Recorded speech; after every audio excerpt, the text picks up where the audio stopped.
What if I did it for you? Did what? Harmed them, Clarice. The ones who've harmed you. What if I made them scream apologies? No, I shouldn't even say it because you'll feel, with your perfect grasp on right and wrong, that you were somehow even though you wouldn't be. Hannibal. You're listening to Writing Roots, brought to you by Aspen House Publishing.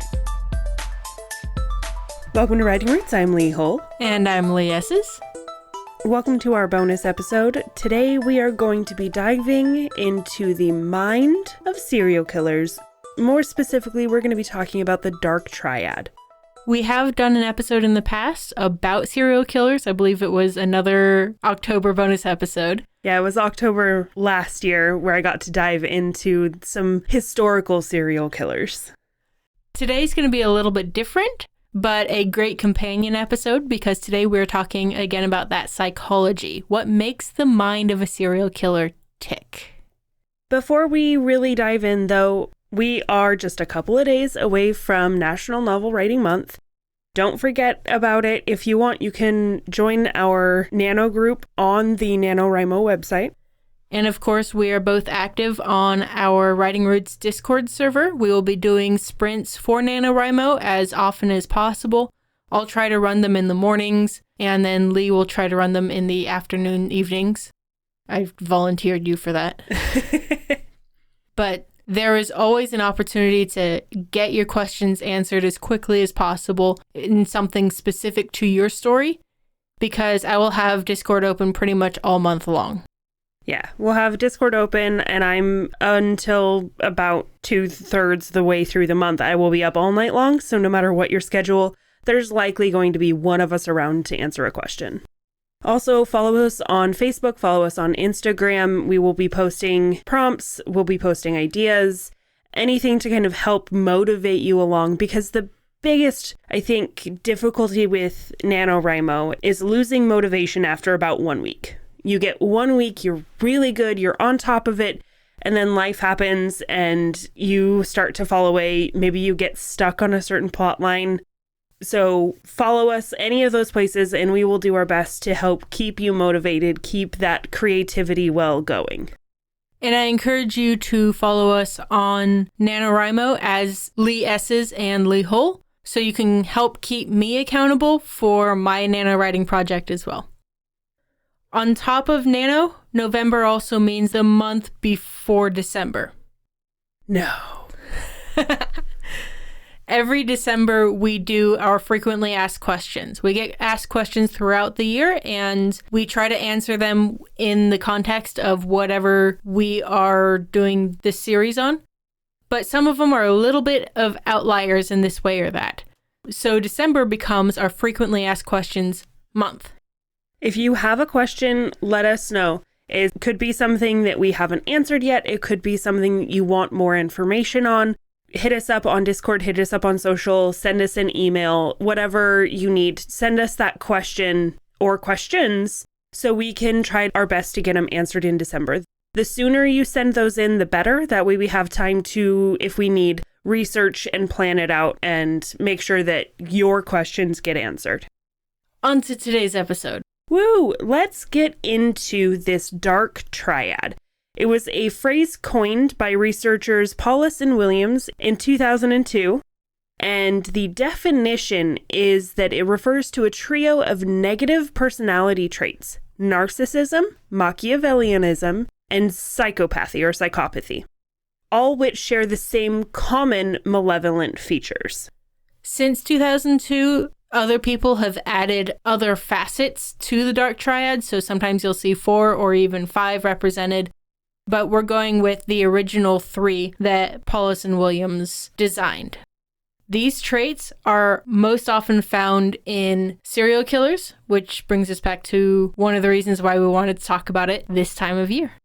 All of these things don't necessarily mean that you will have a serial killer, but these are common traits to be represented, especially in combination. Just being a narcissist doesn't make you a murderer. Just being a psychopath doesn't make you a murderer. And also inverse on that, just because you're a murderer doesn't mean you're a psychopath. Psychopath is actually a psychological definition. And I recently listened to a podcast where they were very insistent that we stop calling all murderers psychopaths, because that's just not true. There isn't a great noun that applies to a person for Machiavellianism.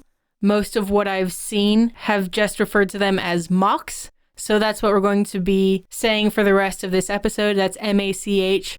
We'll be getting into each of these facets in greater detail, but initially we're going to talk about the 3 different things and how they interact with each other. Before we get into this combo, let's take a quick look at the brief definitions of each one. The first one, psychopaths, are most known for their emotional callousness with occasional fits of rage that burst out and then recall something right back into themselves. That is very much a psychopath type trait, and it's often used to control the situation that they're in. Your narcissists are generally very entitled, self-important. The name came from Narcissus in, I think, Greek mythology, who met his doom because he caught a reflection of himself in a pond. And there was some cursing involved, fun stuff. But it is that very self-centered look on the world. And that third one, Machiavellianism, is the spider planning of how you envision the world to play out. These people are the long game people, not necessarily a react in the moment kind of person. Between the 3, there are some things that 2 have in common that a third doesn't. So you can use all of these different combinations that we're talking about today as a recipe for your character. And that starts with their outlook on time. Narcissists and psychopaths are in the moment kind of people, while your machs are forward thinkers. They're the ones that plan and plot. The narcissists and psychopaths don't tend to do a lot of that long-term plotting. The machs and the psychopaths have in common that they're not inherently emotional. Whatever they're doing internally, it's not particularly driven by emotion, where narcissism can come from a place of insecurity in themselves. So they are fueling themselves and propping themselves up emotionally because they don't feel like they're recognized for what they are or that they're given enough credit for who they are. And your machs and your narcissists carry some amount of level-headedness where they are able to maintain that control. Even though the narcissists are the ones who are fueled by emotion, they're very good at controlling that emotion. While your psychopaths tend to lash out a lot. They are emotionless for a while and then bam, sudden emotion, and then it's gone. So if I called you out and said, hey, you're being a psychopath, and you were a psychopath, how would you react? It would be very charming and plausible answers. Give a reasonable excuse for whatever it is I'm being called out for. If you were a narcissist and I called you out, that would tend to be a lot more of a freak out, where it would probably turn a lot of the blame back on someone else, because narcissists inherently don't take blame for anything. It's always someone else's fault. So it would be a little bit of a panic situation, but blaming others. And what if you were a mach? The question would never get asked. You never get called out, because the Machiavellians by nature are that forward thinking and they're plotters. So they will make sure that that situation is addressed before it ever comes up.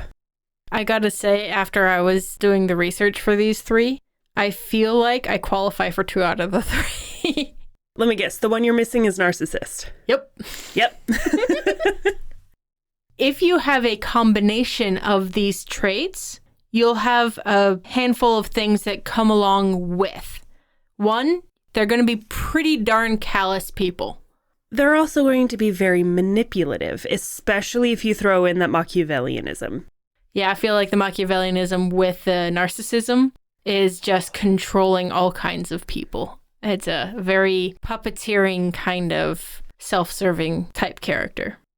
The people who have all 3 are also willing to do or say pretty much anything to get their way. Whatever their way is depends on which facet of the triad is most dominant.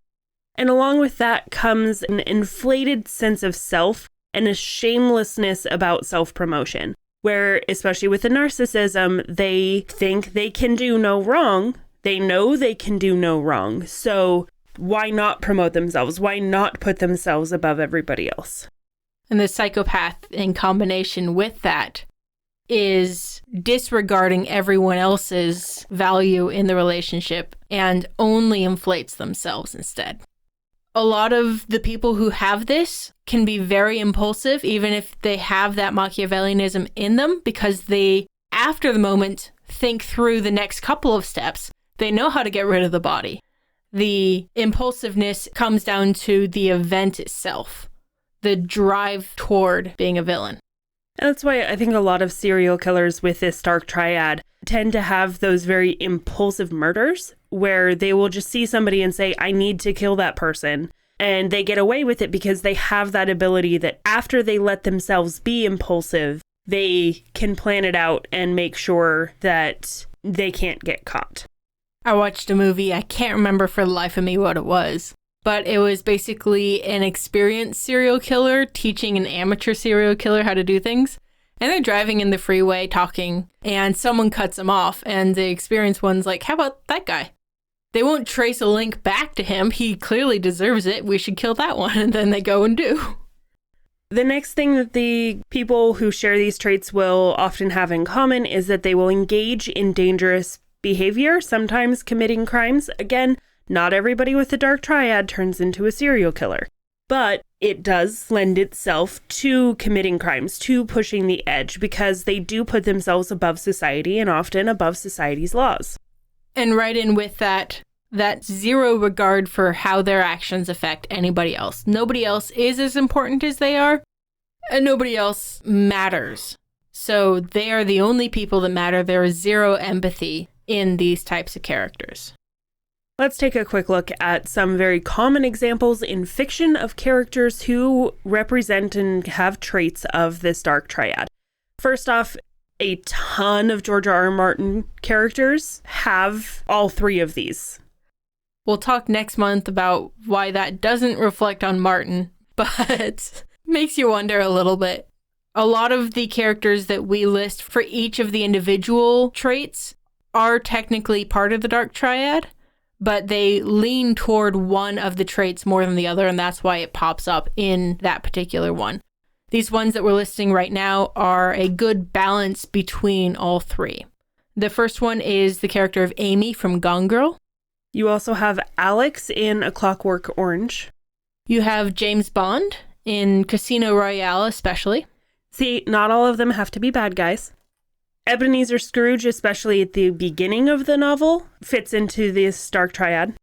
Mr. Burns from The Simpsons. And then Dexter Morgan in the Dexter novels. He has it a little bit in the TV show as well, but I feel like it's not quite as potent because we do try to emotionally connect with him when he gets a girlfriend and all that. Yeah, and with Dexter, with Bond, you see that not all of the characters with this Dark Triad are villains. You can be an anti-hero. You can be an actual hero of the story. It all just kind of depends on how you choose to show your character. So let's take a closer look at that psychopath. This one tends to be the first one listed in almost every version. There's no particular reason why they're in this order, but because our definition came in this order, that's how we're doing it too. That psychopath has that callousness, that cynicism, but they can also on the other side be that loose cannon. They're very difficult to predict because they're not really driven by something particular as much as reacting to what's going on around them. So according to psychological definitions, psychopaths are characterized by a lack of empathy and remorse. It is often seen to be the darkest aspect of this triad because psychopaths generally cause more harm to individuals and to society than narcissists or Machiavellianists. While psychopath itself is not technically a diagnosis, it can be represented as an antisocial personality disorder. A lot of these are very difficult to diagnose, but they're pretty clearly defined. Some of these examples that you're going to find: Hannibal Lecter, great for just being completely out there in a cool, calm, logical way. You also have Kilgrave in the Jessica Jones Marvel series.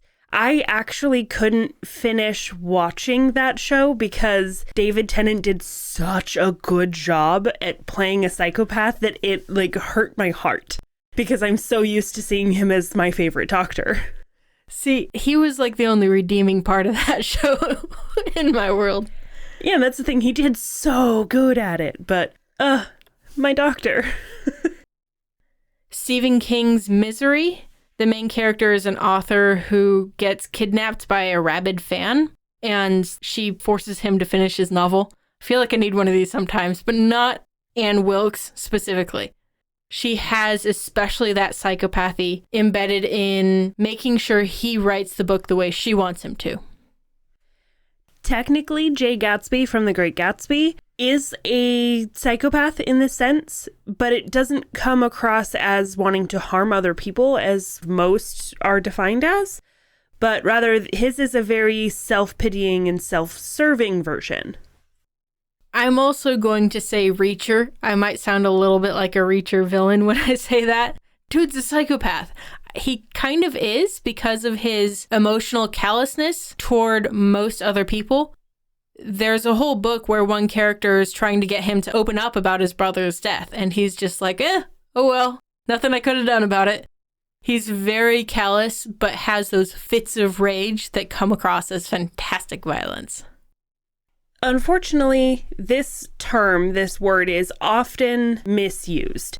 For one, psychopaths are not sociopaths. Sociopaths tend to be more emotionally erratic and don't have a regard for morality.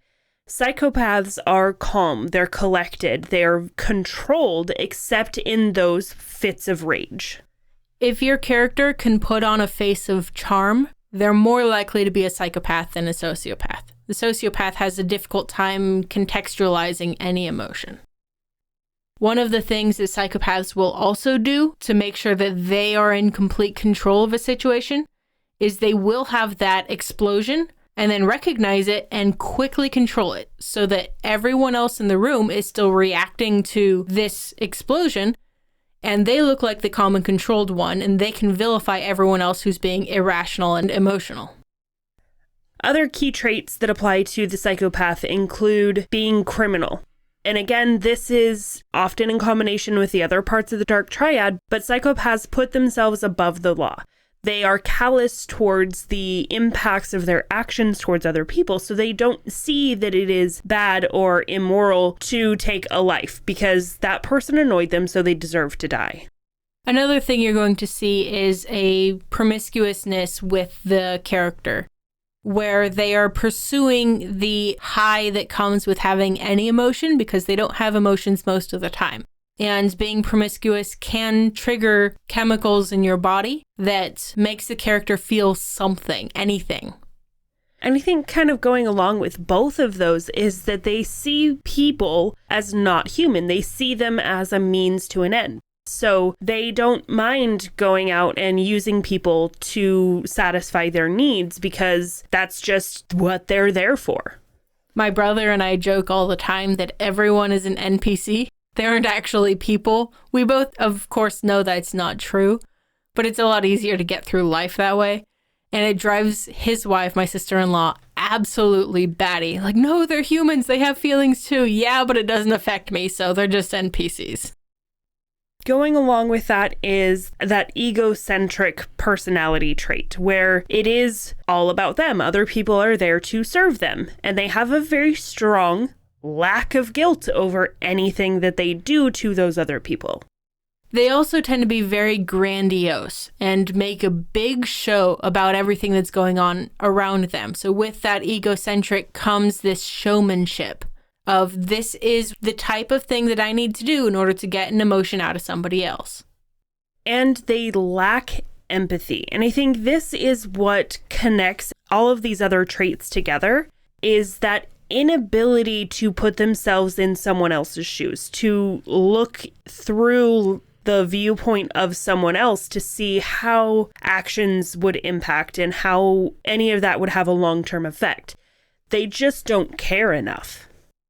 The psychopaths tend to be the most impulsive, but they also tend to be some of the most antisocial of the collection. So since other people aren't actually people, there's no particular reason to waste my time around them. Now let's get into the second element of this dark triad, the narcissism. These are very self-entitled, self-important, and self-centered people. However, they have a strong need for validation in how they feel because, like we mentioned at the beginning, a lot of this narcissism is based on a sense of insecurity, whether that's an insecurity within themselves or of themselves, or more likely, an insecurity that other people don't recognize how good, how important, how strong they are. I feel like narcissism has been tossed around social media a lot. There are some ways that people misunderstand it. We'll talk about that in a minute. But it does have to be officially diagnosed for them to officially be a narcissist. The definition of narcissism is that it's characterized by excessive self-regard and heightened arrogance. And while many narcissists are merely frustrating, extreme or malignant narcissists can become emotionally abusive or even violent when they aren't given the special treatment they believe they're deserved. It's interesting because of the three, this is the one that has the most protagonists. In the list, we have Dr. House. Of course, he kind of qualifies for all three, but mostly the narcissism because he really is the best in the world. And one of my favorite examples, Gilderoy Lockhart, definitely a narcissist who used other people in order to bolster his own resume, I guess. But of the Defense Against the Dark Arts teachers, which one didn't try to kill Harry? I mean, technically Gilderoy didn't, but he did try to make Harry forget everything about his life, which is almost equivalent. Just, not murder him. In Game of Thrones, you see this a lot with Cersei Lannister and her son, Joffrey Baratheon. These characters are in charge, and everyone needs to bow to them. And if they aren't, they need to be beheaded. These characters will use their power in order to make sure everyone else knows their place. On the comedy side of things, Zaphod Beeblebrox from Hitchhiker's Guide to the Galaxy is definitely a narcissist, both of his heads. In the comic book series and TV show The Boys, the character of Homelander is driven by his narcissism. Everyone since he was a child has been telling him, "You're the greatest superhero ever," and he believes it. I also love Vicini from The Princess Bride as a narcissist. I think him and Prince Humperdinck both qualify for narcissism, but Vicini has that wonderful quote of being like, "Have you heard of Plato, Socrates, Aristotle? Morons." Never go in with a Sicilian when death is on the line. And in Gone with the Wind, Scarlett O'Hara is another great example of the world revolving around her. Now, this term is commonly misused. I know that the name of it came from Narcissus, who was vain and stared at his reflection in a pond. But it is more than just being self-obsessed and absorbed by your looks and how pretty you are. Being self-absorbed does not make somebody a narcissist. Being ambitious at your job doesn't make you a narcissist. There are so many people saying, this person's a narcissist, when really often the person accusing everyone else of being a narcissist is, you guessed it, a narcissist. Just because you're on social media posting a lot of selfies because you spend a lot of time getting ready in front of the bathroom mirror or you talk loudly on a cell phone does not mean you are a narcissist. Narcissists tend to compulsively lie, they tend to insult, and even scream and shout and belittle their partners because they have to feel that complete control, that complete domination, that they are better and that they are in control of everything around them. And because we do get a professional diagnosis for narcissist, we can tell you there are about 200,000 cases diagnosed per year. So let's get into the key aspects, the key traits of narcissism. Surprisingly, and I think, contrary to how it's often misused, More often, your narcissists are men. Because you see a lot of the women posing in front of the mirror and making sure their makeup and their physical appearance is a high priority for these characters. We tend to feel like females are more likely to do it, but it's less about their physical appearance and more about how often everyone else worships the ground we stand on. So narcissists have an excessive need for admiration. Everybody needs that confidence boost, a little bit of admiration here or there. Narcissists thrive on recognition from other people. And on the flip side of that, they cannot handle any criticism. If you are accusing me of doing something wrong and I'm a narcissist, I'm going to turn it back on you, or I'm going to point it at anybody else. Negatives are only ever applied to everyone around me. They are not allowed to be applied to me. Along with that comes a strong disregard for anyone else's feelings. The only feeling in other people that matters is that they admire me and my gloriousness. Along with the fact that it can be diagnosed, there are official treatments for narcissism, but there is no official cure. I can't give you a pill and make you suddenly care about other people's feelings. I think a lot of that just comes from a self-awareness that that is a thing that they can then address. But if they're not aware that they're a narcissist, then things can get out of control because they do have that sense of entitlement, that driving need to be important. Not all narcissists, though, are evil. Some people will get that admiration that they want by doing good things. And sometimes you'll even see them being helpful and caring toward other people. But in reality, unless they're getting treatment for it, it's more than likely a front that they're putting on in order to turn the crank and get a particular response out of the person. It's a manipulation to be kind and caring. Because now everyone can admire me for my kindness and caringness. There are different kinds of narcissism. The one that is the bad kind of narcissist that will do bad things is a malignant narcissist. They're the ones without quite as many borders holding them back from violating other people's independence. Yeah, they're more likely to also have those traits of being a psychopath or a mock. They also tend to monopolize a conversation. So if you're writing a narcissist type character, at least half of the conversation between 3 people needs to come from this one character. Or if you have 2 people, it should be 2/3 of the conversation from that one character. They have unreasonable expectations of everyone, partially themselves, but especially the people around them, because they all need to be serving the narcissist and doing whatever it takes to please the narcissist. The narcissist will also make a show of flaunting rules and social conventions. Yeah, I know the speed limit's 65, but I'm going to go 85 because I can, and you can't control me because I'm better than you. And I think the key aspect in all of this, because they thrive on that attention, because they thrive on being better than societal structures, they fear abandonment. They have a deep fear of suddenly being cut off from all of that praise, from all of that recognition. They cannot handle being abandoned. So if you're looking at how this applies to your serial killer character, these are the ones that write law enforcement and taunt them. The Axeman of New Orleans may not have ever been caught, but everyone knew who that person was, and everyone was afraid of them. Now let's get into the third and final piece of the Dark Triad, Machiavellianism.